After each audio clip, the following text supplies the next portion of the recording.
Second to make sure we're live on everything. Make sure I get the notification that everything's popping up. I think we got it. Yep. Okay, there it is. It popped on my Apple Watch for the Liberty Blue feed. Just making sure we're hot on YouTube on my feed. All right, beautiful. All right, it's a Friday afternoon. I'm getting ready for Game 6 of the Stanley Cup Final. I started doing Trouba notes for something for the podcast on Monday, and I figured, like I did with Lindgren, I'll walk you guys through a Trouba player evaluation because I think identifying the points of the team that have room for improvement is the starting point of this conversation. Before we even start talking about replacements and the salary cap, I think what we did in regards to Lindgren will be helpful here as well. We're going to tackle the context of a play of Trouba, how he's used, line mates, all the foundational ideas so we get an idea of what we're working with, what he's asked to do. We'll go to all three zones. We'll talk cap friendly. We'll go everywhere. But starting out in the aggregate, it is hard to compare Trouba to what he was supposed to be because the stakes of the team have changed fundamentally. I'm going to start here. I'm going to toggle over to Hockey Reference because this is an important starting point. We need to go and look at what the Rangers looked like the season before Trouba got here. You got to remember, 2017, 2018, that was a mighty lean defense by the end of the season. You look at all the players that got traded during the course of that season, the different pieces that got opportunities. So we're going to start there. I'm going to toggle over to Hockey Reference, and we're going to start way back. We're going to go back to the beginning, to give you the foundational context. So this is Hockey Reference. I'm assuming most people are familiar with Hockey Reference. This is the 2017-2018 New York Rangers because this is the team they brought Jacob Trouba into. So we sort by average time on ice. We look at defensemen. Ryan McDonough, traded. Neil Pionk, traded for Jacob Trouba. Brady Shea stays. Kevin Shattenkirk gets half of this next season, if I remember correctly, and then he's out of there. Nick Holden gets traded to Boston. Mark Stahl hangs around. So your defense operationally to start the following season is Brady Shea, Mark Stahl, and then, John Gilmore, not on the team. Brendan Smith somehow hangs around because they can't get rid of that contract. Rob O'Gara, who I still think is the worst defenseman I've ever seen play for the Rangers. Everybody remembers these guys. This guy hung around for a few seasons, thou who should not be named. Ryan Sproul, I know that's a deep cut a few people love to talk about. But that is the team they brought Jacob Trouba into. And then you go and look at the team for the following season.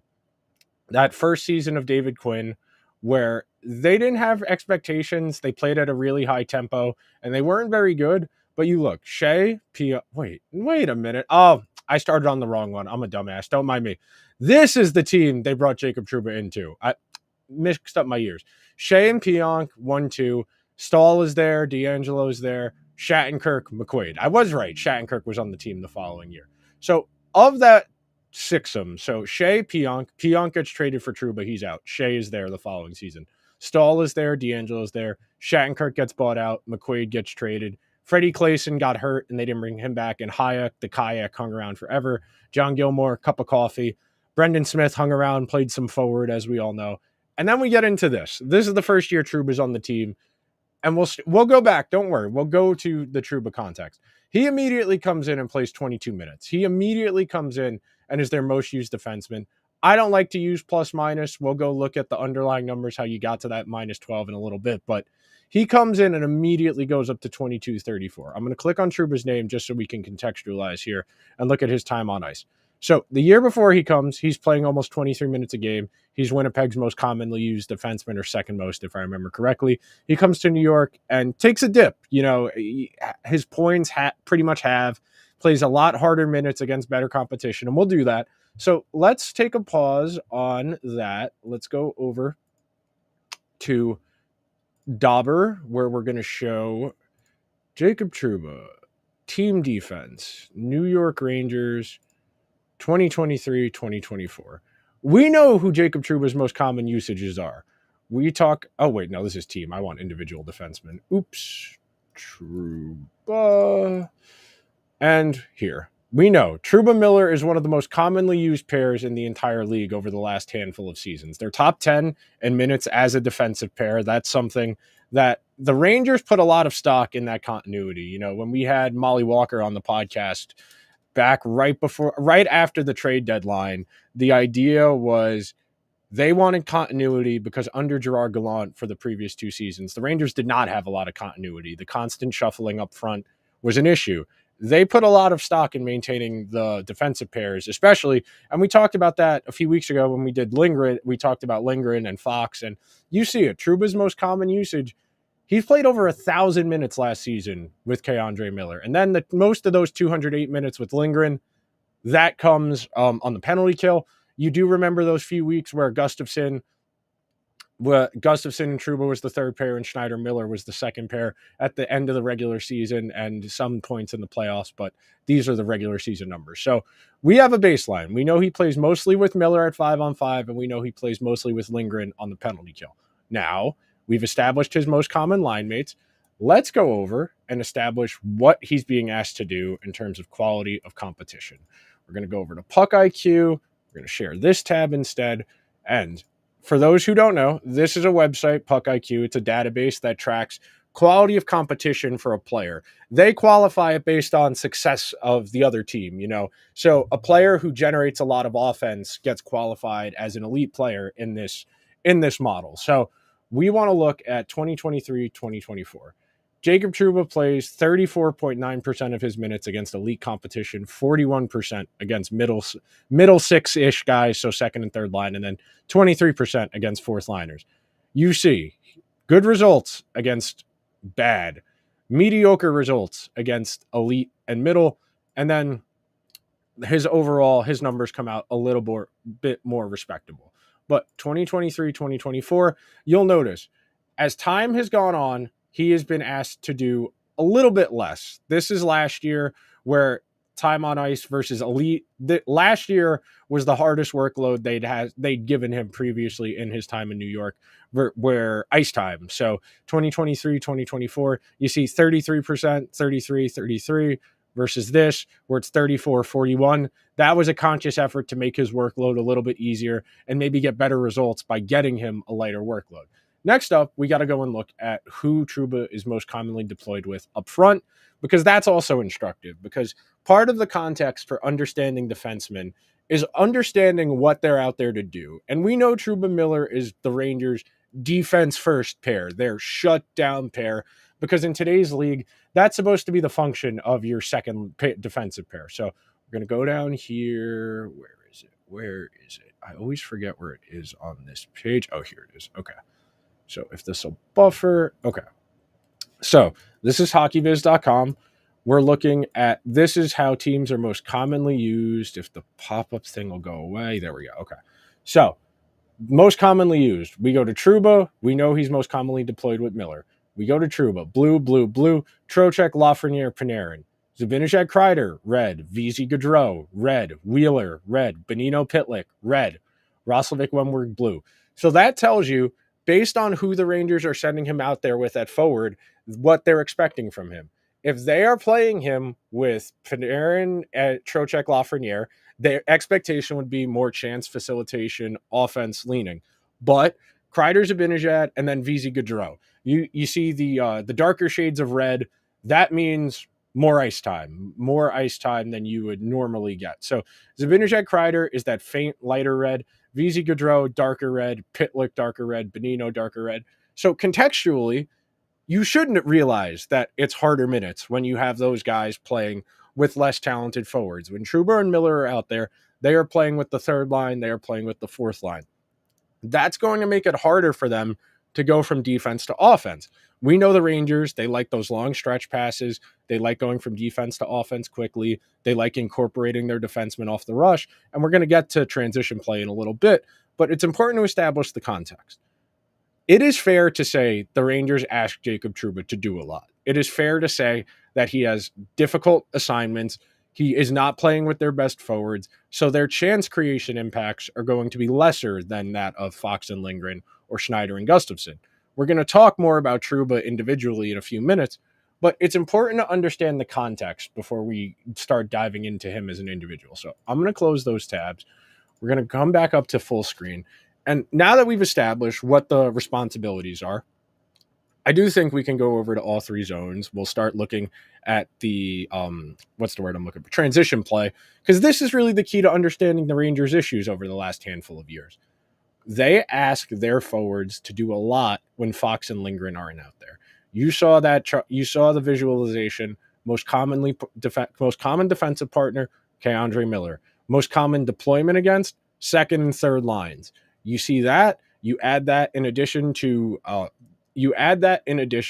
workload where we talked about his time on ice, and you start to get a picture of the responsibility. And this has been my problem, and this has kind of been the Rangers' working problem for a few seasons now. They need a true shutdown defensive defenseman, and they do not have one. They want Trouba to be that, but that's not his game. That wasn't his game in Winnipeg, whether he played with Dustin Byfuglien or with Josh Morrissey. That was always the defense first assignment, was that guy on the other person on his pair. Wasn't him. Trouba was out there to freelance, to take shots. Trouba shoots a shot, I should say, because it's past tense in Winnipeg, at one of the highest rates of any defenseman in the entire league. And if the Rangers want to maximize Trouba, and I wrote this when they acquired him, the goal was to refine the shot attempts and find a partner to complement him. Keandre Miller is probably their second best defenseman in terms of talent. Him and Trouba do not complement each other in the slightest. That's been the issue with that pair since it was assembled, because they don't fit in the traditional box. When we were doing the Lindgren breakdown, we talked about the idea of retriever, distributor. In an ideal world, Miller is your distributor, Trouba is your retriever. Trouba doesn't think of himself as a retriever. Trouba gets to the puck, but he doesn't get it to his partner. And Miller, for his faults, which he does have, I do get frustrated with Miller's inability to use his size to take advantage. And at some point, I need them to experiment with what Miller might be able to do. So I'm going to pull up all three zones. We're going to go over to workbook. Let me share my screen. Okay, let me see how the size is looking. It's a little small. I'll bump that up 1, bump that up 2. Okay, so this is offensive players. We want to start with retrievals. I'm not going to go as in-depth explaining this because the Lindgren episode is out there as well. But the important thing to understand with these types of visualizations is the relationship between partners.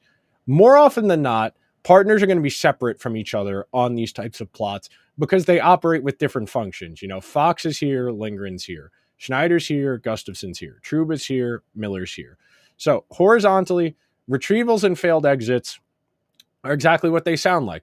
The further you are to the left, the more you mess up. The closer you are to the right, the less you mess up. You see Miller is over here. He's below that average line of 6.5 retrievals per 60. He's below average at turning the puck over in his own zone. That's good. You see Fox is up here. You see Seider down here. You see Dermott here. You see OEL here. You see Zub here.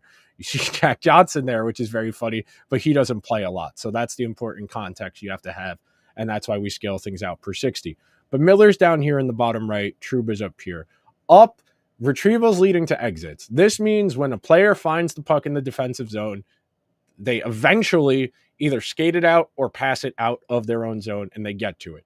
You see up here, best puck movers. These are the best guys in the world. You see Fox here. This is probably Faber. Dante Fabro is funny. He doesn't play a lot. Pietrangelo. Grzelcyk is there. Liljegren is there. Cherdak plays a lot with Hedman, but McAvoy's there. John Marino's there. Carlson's here. Miro's here. This is the best area to be in because these are guys who get the puck out. You want to be here where you're moving the puck out a lot and you're not turning it over a lot. You see Trouba's here. He's closer to more turnovers, but still below average, 6.78 versus 6.8, still below average, not an insurmountable amount of turnovers. And he's up here where he's getting the retrievals. You see them up on the y-axis. That means they're getting the puck, and Miller is the one who's breaking it out, which makes sense because he's not going back to retrieve it as much. So we'll go over to the next one. We'll talk about exits. We'll toggle on the Rangers filter. And look, this is Jacob Trouba here. Clears per 60. This is the defenseman who's getting the puck out of the zone off of the alley-oop, rimming it up the boards. That's the prayer. That's the measure of last resort you don't really want to see if you're a defenseman. Excuse me here as I take a sip of water. It is awfully hot. But looking at this scatter plot, you see Trouba's here, clears per 60. You ideally would like to be up here where Erik Karlsson is, where Thomas Harley is. Is this head? Nah, that's a guy who plays no minutes. McAvoy's here. That's probably Grizzlick. Yeah. Forward? Not Lerai? I forgot Lerai was a defenseman, in all honesty. Lindholm, Clintonberg, who didn't play a lot. But ideally, you want to be up here. These are guys who get the puck out of the zone. You'll notice only Adam Fox exits with possession at an above average rate. Everybody else below average. Miller, he doesn't do either, which is a little problematic because we saw Trouba was the one getting the retrievals. And Miller's job is supposed to be to skate the puck out of danger because he has better wheels. He's a better skater than Trouba. But you see, exits with possession, 4.52. That's below average up here. And then the clears per 60. He's clearing the puck more than he's skating the puck out of danger. We'll go to retrievals. We'll toggle on Rangers. Exits with possession, D-zone retrievals. Trouba's going back to get the puck. That tracks. Lindgren. You'll notice, and we talked about this on the Lindgren breakdown, they're all diagonal from each other. Fox to Lindgren, Schneider to Gustafsson, and then Miller to Trouba. In an ideal world, you want your retrievers to go back and get the puck, which is what Lindgren, Schneider, and Trouba are, and you want these guys to facilitate the exits. Fox makes sense being the best puck mover on the team, but you need better exits. You need better transition play. The fact that the Rangers are this close to average at exiting with possession, that's a real issue. You need more controlled breakouts. You need more clean breakouts. And the fact that the Rangers struggle to break the puck out this much, that's a problem. That is fundamentally an issue with the way the team operates and why I think we can have a conversation about Lindgren and why we can have a conversation about Trouba. And if you want to complain about Gustafsson, sure, but for league minimum, he was perfectly fine. Now, this is about preventing entering the Rangers zone. So Lindgren all the way down here, one of the lowest rates of denial.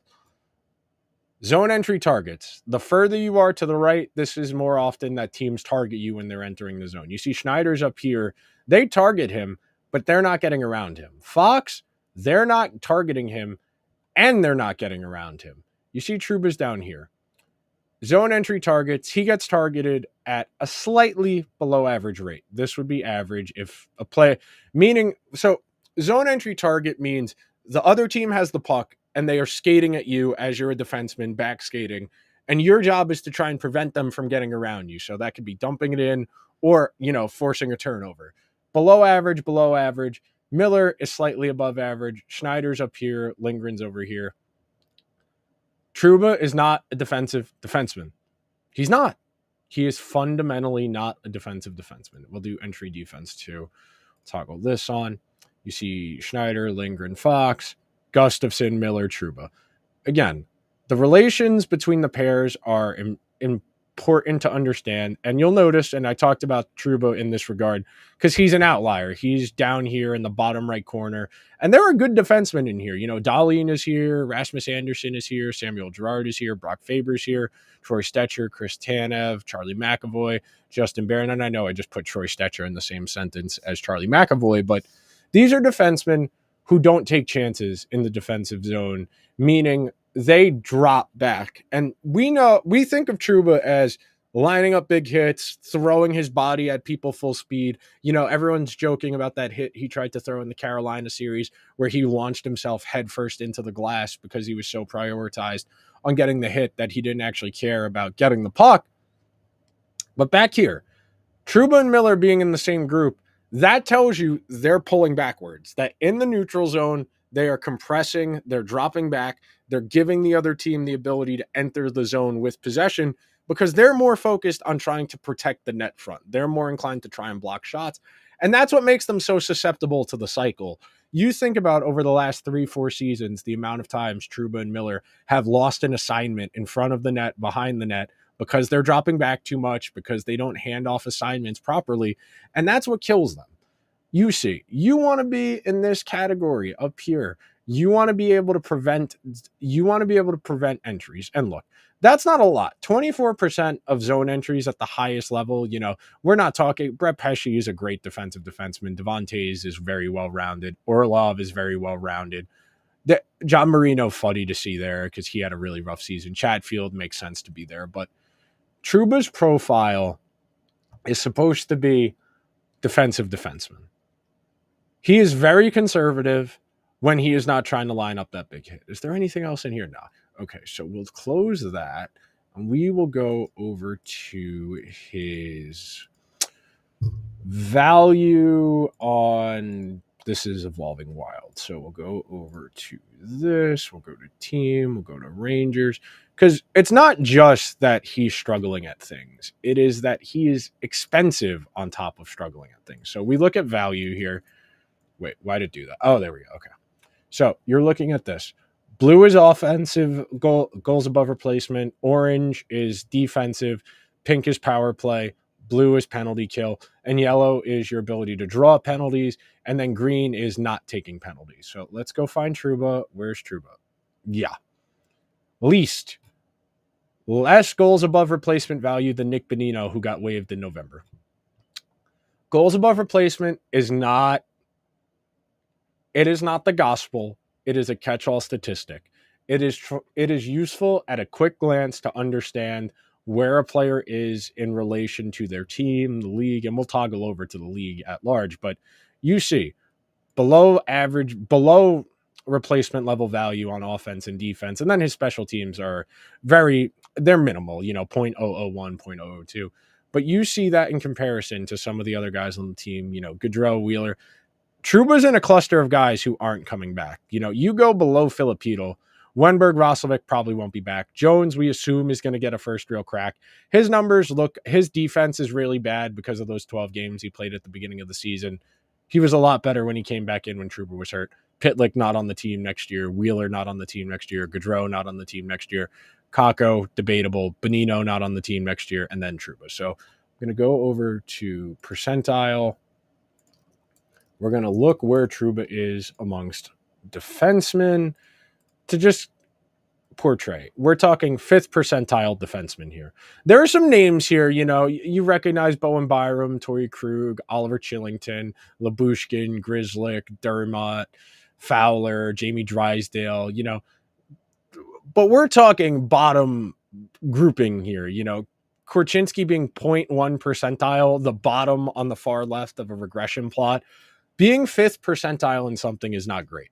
That's where we're at with that. And then we'll pull it up. We'll go to where is it under again? Is it on player pages? Yes, it is under player pages. So we'll go look at Trouba's value in this model. And again, above replacement is not a catch-all. It's not a perfect statistic. But at one point, yes, Trouba was an above value player. But you look, first year in New York, brutal. One of the worst players in the entire league. 3 years ago, that 1 year they had Jacques Martin as the defenseman coach. Okay. But we're talking about $3 million in value, $1.8 million in value in this model. You see, he is well below what you need for any semblance of value. And that's the thing, man. We are in a salary cap sport, which we're going to toggle over to cap friendly right now. And I'm doing this evaluation a lot more efficiently than the Lindgren one last week. This one will probably only be 25 minutes as opposed to 35 minutes because I kind of have a feel for what I need to do. So if you see the disparity, if you're watching this back on YouTube a few days later after it's posted and wondering why it's so much shorter than the Lindgren one, it's because I have a better workflow for doing this. So you see it. Trouba's got $8 million for 2 more years. His modified no trade clause kicks in a few weeks, where it goes down to 15 teams. $8 million is a lot of money. $8 million is a lot of money. I'm going to see if I can find a useful chart. Okay. Okay. We are on Front Office Sports, which occasionally puts out useful work. It can be occasionally baity, but for this chart, because we're just looking for numbers. So Erik Karlsson is the highest paid defenseman in the NHL for this past season. Dahlin, young player, got his first long-term extension. Doughty still working on a long-term. Werenski got overpaid to stay in Columbus because they knew they had to. McAvoy, young player on first real big contract. Seth Jones, we all know they had to overpay. Adam Fox, young player on first real contract. Darnell Nurse is just bad. That's an overpay. He had the 50-point season in the 56-game season where they played in the Canada division and the Oilers went insane, had really good counting stats, but we all know that's not great. Roman Josi, one of the best defensemen of his era, market value. Makar, young player on first long-term deal. Dougie Hamilton, free agent, have to overpay for free agents. Pietrangelo, free agent. Sergachev, young player, long-term extension. Heiskanen, young player, long-term extension. Owen Power, young player, long-term extension. Brent Burns, that's the contract San Jose traded him on to Carolina. And then you get to Trouba. Trouba's in the ballpark with players who are just a lot better. You Burns, Power, Heiskanen. Sanderson is still young. Shabbat is still young. John Carlson, I feel, is probably the most apt of the guys in this grouping to compare to Trouba, but he's getting paid a lot. And that's really the conundrum the Rangers are facing here. I know they made some cap space for themselves by getting rid of Gaudreau, which was an unquestionably good decision. They needed the money. They went from $8 million in cap space to about $11 million in cap space. So I'm going to close that tab. Then we're going to go over and we are going to look at natural stat trick because I do think it's important to understand my big conundrum. So we'll toggle this on. We'll share this screen. We'll go regular season first, and then we will do playoffs. And I know I said that about Lindgren, and I forgot to go back to playoffs. So we'll do Trouba. No, not Jake Leschyshyn. Jake Trouba, Andre Miller. If it'll buffer. Here we go. 948 minutes at 5-on-5. 47% of the score. Wait, let me check the size. Yeah, let me make that bigger for you watching on stream. 47% of the scoring chances, 48% of the shots, 46% of the goals, 49% of the expected goals, 50% of the high danger, 45% of the high danger goals for and against, 7.6 shooting percentage. That's correlated to Kreider and Zibanejad, and then the third line guys we talked about, whether it was Cooley, Pitlick, etc. The save percentage is a little low for what you would expect, but let's go over to playoffs because we can continue that portion of the conversation. So 92 minutes. And you got to remember, Trouba did get demoted at one point in the Carolina series and at some points of the Florida series. But this is where the conundrum comes in.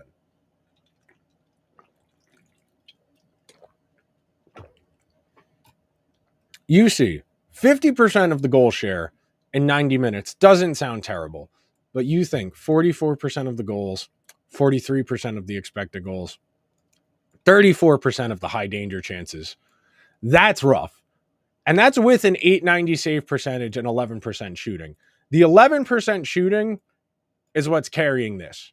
Because frankly, to see 34% of the high danger chances and 50% of the goals is crazy with only an .890 save. But that tells you how hard the workload was for Shesterkin. That .890. We're talking about Igor Shesterkin here being an .894 goalie. That's how difficult a 34.38 workload is. And we can do Trouba without Miller real quick. This is Trouba without Miller. This is him playing with Gustafsson. 42% of the shots, 46% of the goals, 45% of the high danger, and then 923 save percentage. And again, in the playoffs, and actually in the playoffs here, well, I can do this real quick too. I can toggle it over to Gustafsson just to make sure we're being accurate. So Trouba and Gustafsson, 44% of the chances, 40% of the goals, 52% of the high danger chances for. That tells you that they were having shooting percentage problems. But you got to remember, you're the third pair in the playoffs. You're not playing a lot with Zibanejad and Kreider. You're playing with Cooley and Wenberg and Kakko and the fourth line with Rempe and Gaudreau. So your workload's going to be harder when you're out there playing on the third pair, even if you're getting sheltered time. I mean, does this have... Yeah, Natural Stat Trick does have it for this. You see, offensive zone starts. They got favorable zone starts, 9-10 save, and they still got outscored. They still got outscored 6-4. So I'm going to go over to Trouba by himself in the playoffs. So Trouba. Click on Trouba. So individual is just Trouba. So you see shots, those are just him. Individual expected goals, the value of his shots. So his 14 shots correlated to a 0.81 expected goals rate. He had 51 individual scoring chances and only 14 of them got through on net. I have to do the math with that percentages, but it's not great. This is what I want to focus on. We'll go down here. We'll go all strengths because this is really the key. Outscored 13-18 in all situations, which of course includes the penalty kill. But with a 101 PDO to be on the wrong side of a goal share by 5, that's a little bit rough.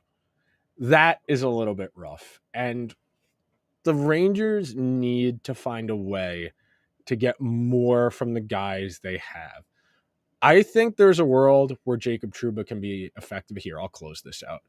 Stop sharing. I'll wrap up because I went through the stats a lot quicker than Lindgren because I think Trouba we're all kind of in agreement on that at $8 million a year, you need to be the second best defenseman on the team. And I think there's a real argument Trouba is the worst defenseman on the team. And if Drury is willing to be cutthroat when it comes to Gaudreau, that at least gives me a baseline idea that he realizes, hey, we're not spending our money as efficiently as we should. And that's kind of the foundational issue here. You look at the teams that are successful. You look at the teams that are in the Stanley Cup final. You look at the teams that are in the conference finals consistently over the last handful of years. They've got some great contracts. Not only are their stars playing to excess value, which I'll be fair, the Rangers had that this year. Whether you look at the Athletic or you look at Evolving Wild, both of those models had Panarin, Zibanejad, Kreider, Trocheck, Lafreniere, and Fox as playing above their market value. They also had Cooley above their value. They also had Gustafsson above his value for his cap hit in terms of goals above replacement, or the Athletic uses net rating, which I'm not a big fan of that statistic because I don't think the Athletic has published all of the inputs that go into that. Like, I'm not telling you I could calculate goals above replacement with Evolving Wild, but they at least published the formula to show you how they calculated it. So I'm not saying I could use said formula, but they at the very least have shown you how to do it. So the Rangers need to find ways to improve the roster. We all know that. We know that Florida outplayed them. We know that the Rangers' path to beating Florida was very goalie and special teams dependent. Trouba's not on your power plays, on your penalty kill. That matters. The Rangers had a very good penalty kill in spite of the fact that Trouba and Lindgren, who struggled this season, objectively struggled, were out there as the first penalty kill. I don't know if Lindgren's fall off from last year to this year is as commiserate with a decline versus a change in scheme. I think it's safe to say Jacob Trouba is in physical decline. He has had quite a few difficult injuries. You know, he had the part of his ankle get scraped off this year. He had the lower back injury last year that made him just terrible from October to the All-Star break. He was better after the All-Star break, but he still wasn't great. And that's really kind of the issue here. We're dealing with a guy who's older now. You know, Trouba's 30. He'll be 31 by the playoffs of next year. He's got 2 years left on the contract this upcoming season and the one after. I don't know how serious the Rangers are about moving a captain. That did not stop previous regimes, whether it was Jeff Gorton or Glenn Sather. You know, McDonough got traded, Callahan got traded, Drury retired, but he was absolutely cooked. He came back for like 10 games, 12 games, and I think it was 2010 before they made Callahan captain. But the Rangers have really struggled with what to do with the captaincy. And I don't think who your captain is matters a whole lot. But I do think your captain needs to be able to lead by example at points. And that's kind of the issue with Trouba here. It's not only is he massively overpaid, it's the team looks to him as a leader, and the only way he can make a difference is by taking someone's head off.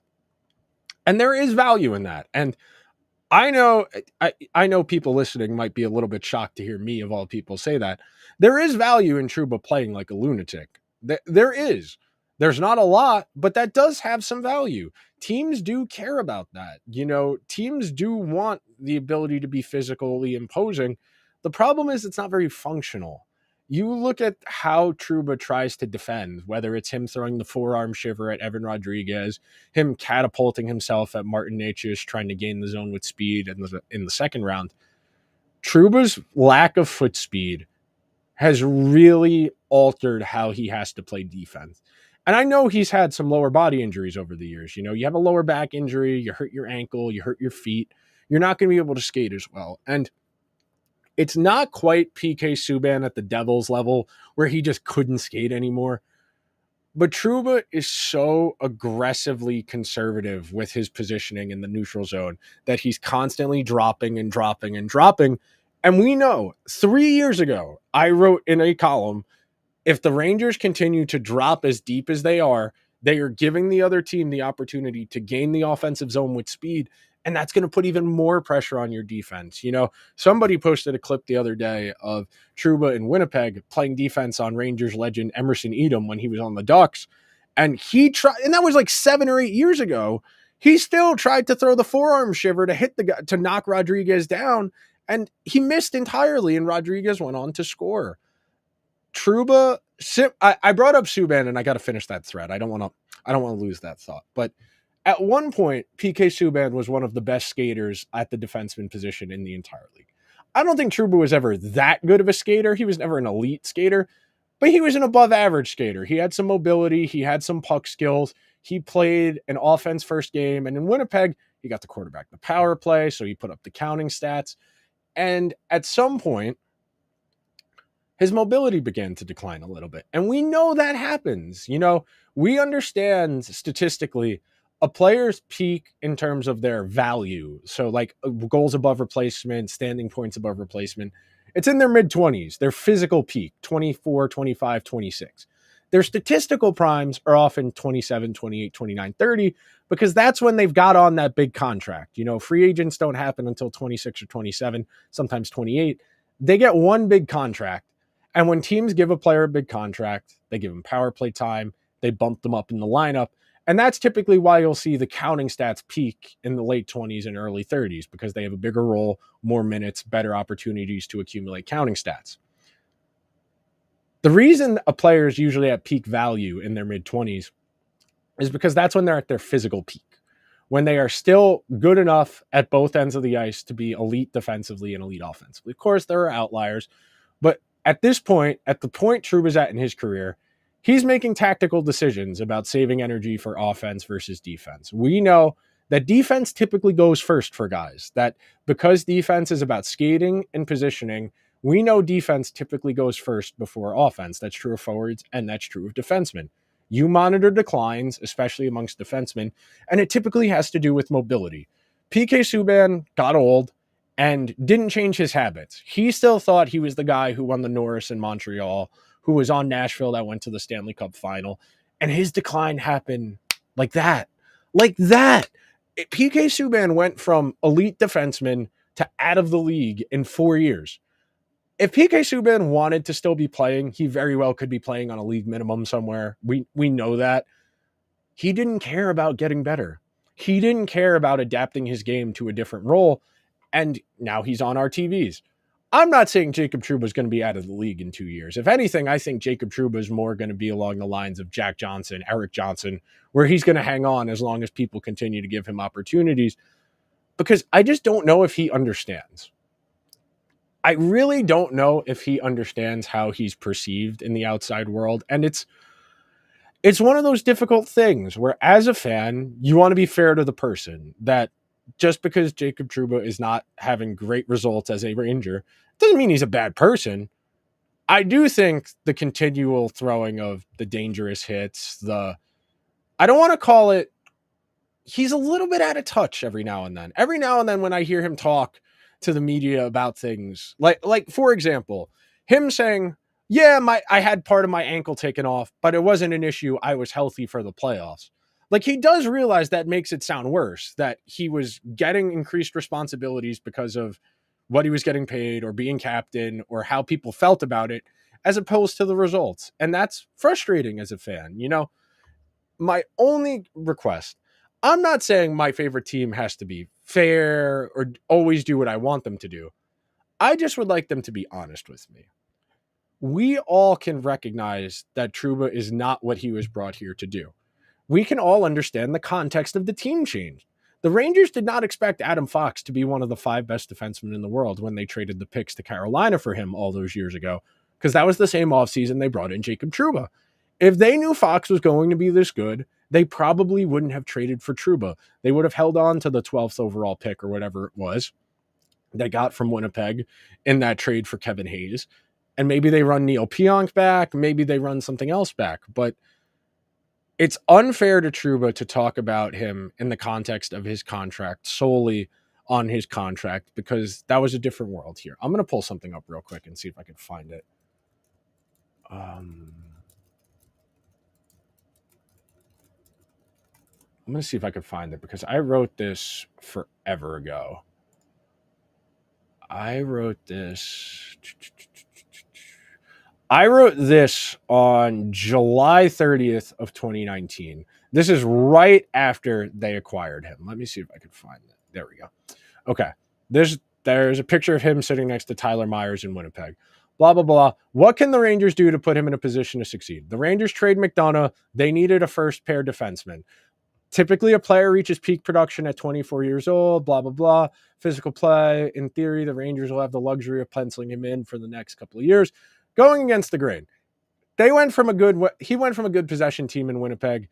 He was playing a lot with Josh Morrissey, who we know is a Norris caliber guy. He finished, I want to say, like 8th or 9th a couple of years ago.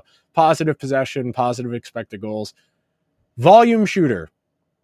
Negative impact on his team's expected goals value, according to Travis Yost. Blah, blah, blah. The number one first pair of minutes. Where is it?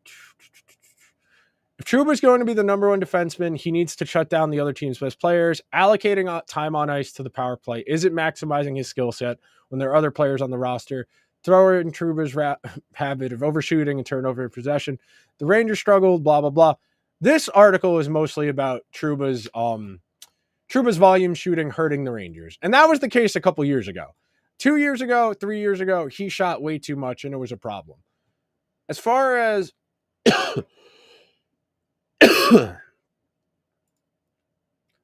I would like to say, we figured out the Rangers' issues here. I would like to say we know the Rangers need to figure out how to get more offense out of their team, and it starts on the back end. The Rangers have Fox, Schneider, Lindgren, Trouba, and Zach Jones under team control. All of those, and Miller, excuse me, I forgot to mention Andre Miller. They're paying Fox his number. Fox is going to be on the team long term. We don't know if Lindgren will be here long term. We don't know if Miller will be here long term. Trouba has 2 years left. Zach Jones, they have a lot of team control on, but we don't know if he will be here long term. The Rangers have options. I said this on the podcast this past Monday. Excuse me, no, I said that 2 weeks ago. The Rangers have options if they want to improve the team. Do they have the conviction to say, this guy, we pay him a lot of money, but we would be better served by having that $4 million? That's not an easy decision. That's almost more of a political decision than a hockey decision, because what does that say to the team? What does that say to the fan base? That we're trading our captain again. So there's some food for thought about Trouba. I'll do another one of these sometime, probably next week. I don't know who I want to do it about yet. I might do it about Zibanejad. I might do it about Kreider. Might do it about Schneider, because frankly, we've been focusing on the defense, and I think the defense, as much as the Rangers need a first-line right wing, I think having 6 quality defensemen would do a lot more for them than, say, adding Tyler Bertuzzi or Max Domi to their forward group. So I will talk to you guys sometime next week. I'll definitely talk to you on Monday for the normal episode of Liberty Blue. Until then, enjoy your guys' weekend. Hopefully the Oilers win tonight and hockey's not over. I don't want hockey to be over. I don't want the news cycle to just be Frank Saravelli yelling into the void because he has nothing interesting to say. I'll talk to you guys on